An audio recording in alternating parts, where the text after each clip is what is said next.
Indonesia mengalami perlambatan pertumbuhan ekonomi pada kuartal 1 2025. Pertama, ekonomi Indonesia pada triwulan 1 2025 tumbuh sebesar 4,87% secara year on year. Badan Pusat Statistik mencatat bahwa selama 3 bulan pertama di 2025, pertumbuhan ekonomi Indonesia hanya sekitar 4,87%. Hal ini menunjukkan penurunan dibanding kuartal sebelumnya, yaitu kuartal 5 2024 yang masih menyentuh angka 5,02%. Konsumsi rumah tangga yang merupakan pendorong utama dalam pertumbuhan ekonomi Indonesia hanya mengalami sedikit peningkatan sekitar 4,89%. Presentasi ini jauh lebih rendah jika dibandingkan dengan tahun lalu. Salah satu momentum yang dapat menunjang pertumbuhan ekonomi Indonesia pada kuartal 1 2025 ini adalah Ramadan dan Idul Fitri.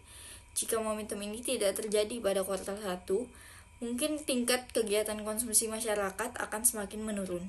Turunnya daya beli masyarakat juga turut menjadi sorotan. Dapat dilihat dari penurunan aktivitas mudik pada 2025. Namun, sebelum adanya penurunan ini pun sudah terdapat kejanggalan dalam pertumbuhan ekonomi Indonesia, yaitu deflasi dalam berbagai sektor, mulai dari tarif listrik hingga pengeluaran untuk makanan dan minuman sehari-hari.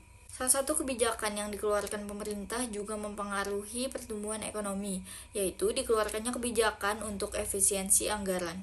Kebijakan ini memangkas dana negara dan dipergunakan untuk kebijakan lain, yaitu makan bergizi gratis dan Danantara, yang sampai sekarang masih belum bisa dirasakan apa dampaknya terhadap masyarakat.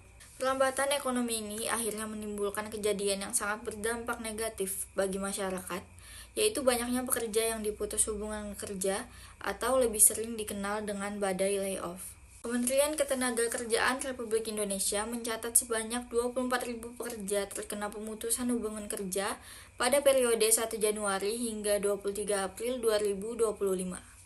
Angka pemutusan hubungan kerja paling banyak ditemukan di Jawa Tengah, yakni sejumlah 10.692 pekerja, disusul dengan Jakarta dan Riau. Baik, itulah tadi sedikit pemaparan tentang bagaimana kondisi pertumbuhan ekonomi Indonesia di kuartal 1 2025 dan bagaimana dampaknya terhadap masyarakat.